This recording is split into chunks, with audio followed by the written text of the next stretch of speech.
I'm Janice Hostegger. After 3 decades in the marketing business and many years of being an entrepreneur, I've learned a thing or two about marketing. Join me as we talk about marketing, small business, and life in between. Welcome to My Weekly Marketing.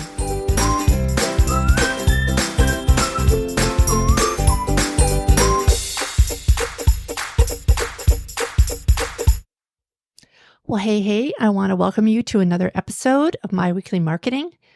I am Janice Hostegger, and I am your girl for learning how to launch and grow your small business. And I'm so glad that you're here. There are a lot of moving pieces to marketing strategy, and you can count on me to be a straight shooter and give you the answers you want and the advice you need. Okay, so today we're going to talk about branding. Brand identity refers to the visual and emotional elements that make a brand unique and recognizable. Did you hear that I said visual and emotional? That's because a brand is so much deeper than a brand's logo, the color palette, the typography, and its overall design. In fact, visual branding is the tip of the branding iceberg. If you listen to my last episode with Nadine Thompson about SEO, she talked about how sometimes people start with SEO before building a good website, and she compares it to putting frosting and a cherry on the cake before building the solid cake. That's what visual branding is like too. Logos and visual branding are the frosting of the cake, the part everyone sees. But in order to have something to frost, a quality cake or the brand itself needs to be creative first. Okay, for those of you who don't know me, I used to have a design agency. One of my most popular services was visual branding for new businesses. But before I ever put pen to paper, or stylus to computer, as it were, I had a whole bunch of questions to ask clients about their brand.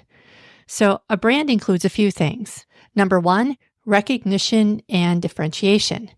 A strong brand stands out in a crowded market. A brand can literally make or break a business.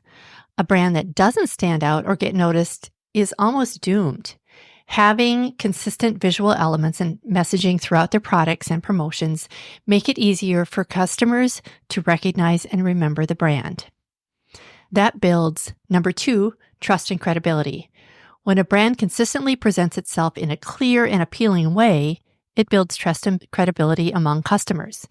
If you see a brand who has a website that looks one way in marketing, like ads or social media that looks different, you don't know who they really are or who they represent. And you might think that they're new and inexperienced. Probably not a good look, right? So it's important to be consistent so your customer will really trust who you are. Okay, number three, emotional connection. I mentioned this earlier, but brand identity helps create an emotional connection with the audience by conveying the brand's values, personality, and their mission. People know when they connect with the brand. You can feel it.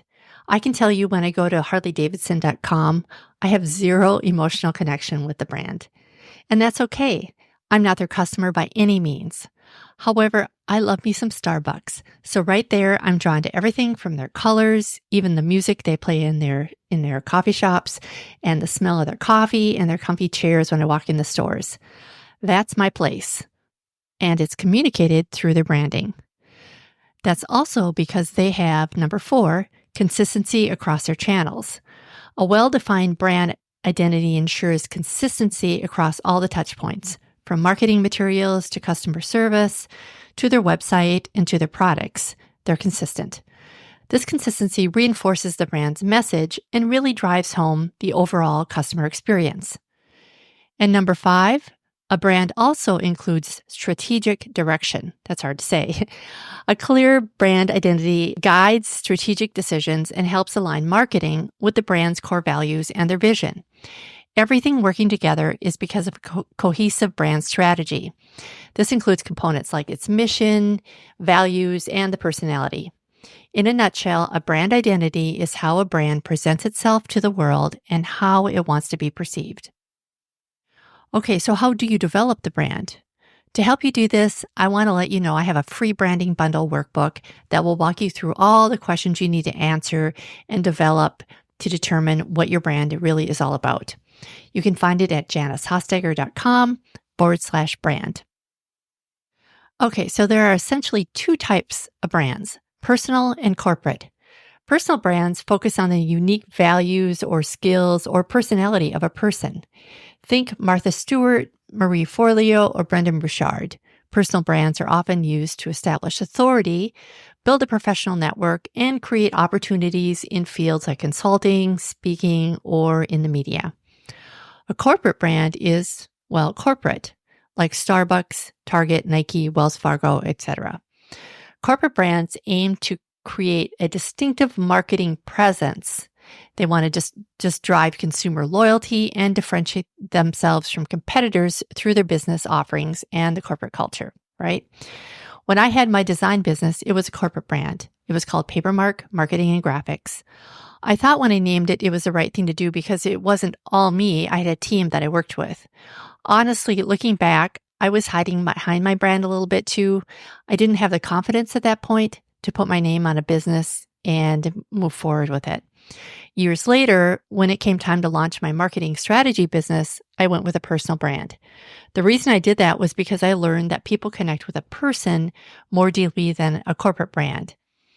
Did I really want a personal brand? Not really. I was not the 20-year-old I once was, and putting my face on a brand didn't excite me after I turned 50. But I went with a personal brand because I knew I had a wealth of knowledge from my unique background. I had expertise in thought leadership and a unique take on marketing from my marketing and life experiences. I knew that it's easier to build a trust with a person than a corporate brand. And I also knew that I was unique in what I offered and I could build a known and trusted business. Many people build a personal brand after a corporate brand. I'm thinking of Sarah Blakely, who built Spanx, Elon Musk, Richard Branson, Jeff Bezos, and Oprah. They all had successful businesses and careers before they launched their personal brand. You can even see how much more people gravitate to a personal account on Instagram. OWN, which is Oprah Winfrey's network, has 1.4 million followers on Instagram. Oprah herself has 22.6 million followers. The same is true with Magnolia of the Fixer Upper group. Magnolia has 5.7 million followers, but Joanna Gaines has 13.8 million followers. So again and again, people connect with other people. That's part of why the About page on websites is usually the second most visited page. Okay, enough about the whys. Let's dive into the step-by-step process of building a brand. These apply to a personal brand or a corporate brand. I divide them into 4 steps, or my 4 Ps of branding. Number 1, your purpose. Number 2, your promise. Number 3, your personality. And number 4, your platforms. So when I have these written down, they are concentric circles. The center ring is your purpose. The next is your promise, then your personality, and finally the platforms. So let me go into each of these a little deeper. They're also in my free download too, by the way. Okay, your purpose. This is where you start. This is where you would need to ask yourself the big questions. What's your mission? What is your goal in starting your company? What's the legacy you want to leave? Think about the role you have in the bigger world. It might be that you want to help parents capture the memories of their children through the power of photography, or help small businesses thrive through technology, or whatever it is that your big purpose is. So for this part, I pull out the mission and vision statement that I created when I started my company. And if you didn't create one, no big deal. This is actually the perfect time to do it. Or maybe your focus has pivoted a little bit since you started your company. That would make this a great time to rework it. Okay, the next ring out from the core of your purpose is your promise. So the promise is the direct or implied promise that you make to your customer. It might be as simple as a good cup of coffee every time you come into my coffee shop, or I will make sure your lawn is the best looking lawn on the block. Keep in mind, the stronger your promise, the more you have to gain as long as you can deliver on that promise. And it should set you apart.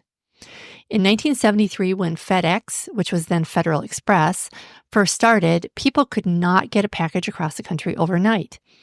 So their promise and their tagline was, when it absolutely positively has to be there overnight.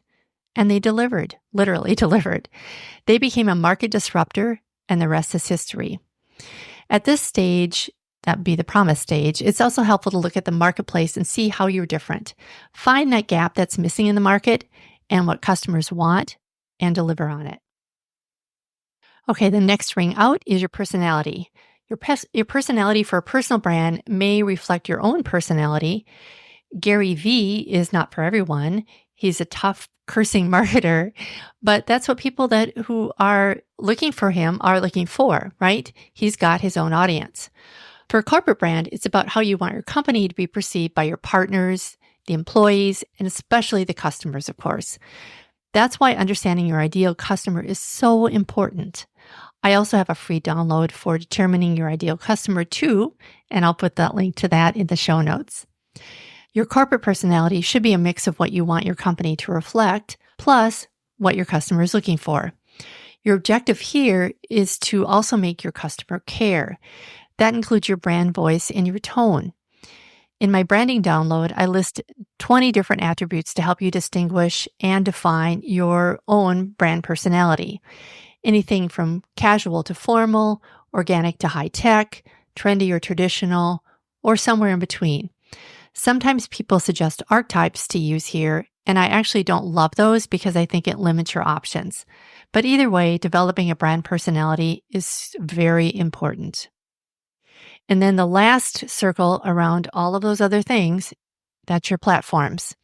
These are the brand touch points we talked about earlier. Essentially, this is where your branding rubber meets the road, if you will. Once you've done the work in the other areas, this part gets so much easier. So once you determine your brand's purpose, promise, and personality, it's time to use that look, sound, and feel everywhere and on everything that has potential interaction with your customer. For example, if you decide your personality is fun, loving, and energetic, then bright colors might be what you should consider on your website. Or if it's high tech, maybe you should have a contemporary office or a store with lots of white space and fun contemporary furniture. Your platform should reflect your purpose, your promise, and your personality. Any disconnect will confuse the customer, and a confused customer is far less likely to buy. Your messaging is also included in this category. Are you casual? Then your email should reflect that. Use emojis and contractions. If you're formal, then everything you put out should have a more formal feel. Totally appropriate for a medical facility or a bank, for example. Your brand personality also emerges in these platforms, from how you behave toward your customers, to the music you play when you put customers on hold, to the tone of your social media posts. I know when I do business with Trader Joe's, they're going to chat with me and ask me how my day is going. Their store is casual and organic, and that's part of their laid-back, friendly, and organic brand. It's a very different feel than when I go into Whole Foods, which is more formal, priced for higher earning demographic, and is a lot more upscale feeling. Although here in Austin, we have their flagship store, and it's worth a visit when you're in town. Very cool. Anyway, that feeling, along with all the touch points, absolutely leaves an impression on the visitor. Okay, so where to begin with all of this? First of all, start with my branding download at janicehossacker.com/brand. Number 1, research and strategy. Do some market research to understand your ideal customer. What do they like and what are they looking for? Then look at your competitors. Where's the gap in the marketplace? What do people get frustrated with from your competitors? A great way to see what that is to check reviews that customers have left for your competitors. You can see what's missing in their interaction with them and what they were unhappy with. That's also where the T is. Okay, then next, develop a brand strategy based on what your customers want and need. Again, my free download will help with that. And then you want to move on to design and development. After you've figured out your purpose, your promise, your personality, then it's time to create the icing, right? And the cherry.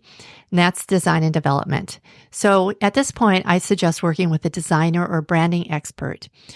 Important note, not all designers are branding experts. If they don't ask about your mission and vision or a lot of questions about what we talked about today in terms of branding, they may make a pretty logo, but they won't be on brand.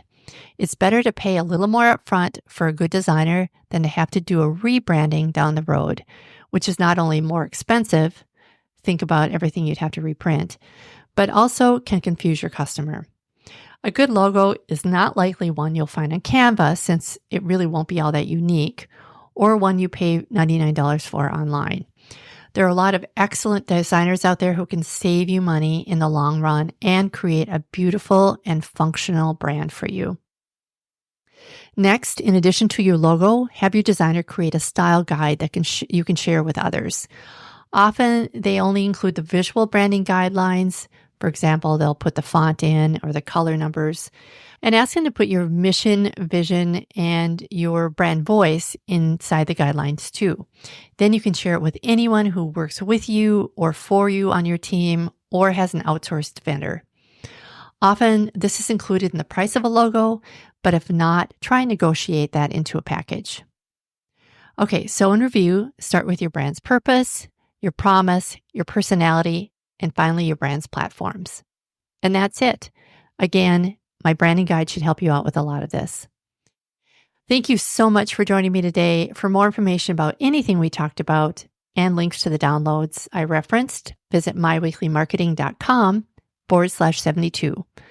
You are the best for joining me. I wish I could sit down and have a conversation with you, but I really do invite your feedback. Send me a DM on Instagram at Janice Hosstetter Marketing. And of course, I really appreciate a rating of the podcast if you get a chance. It means the world to me. See you next time. Bye for now.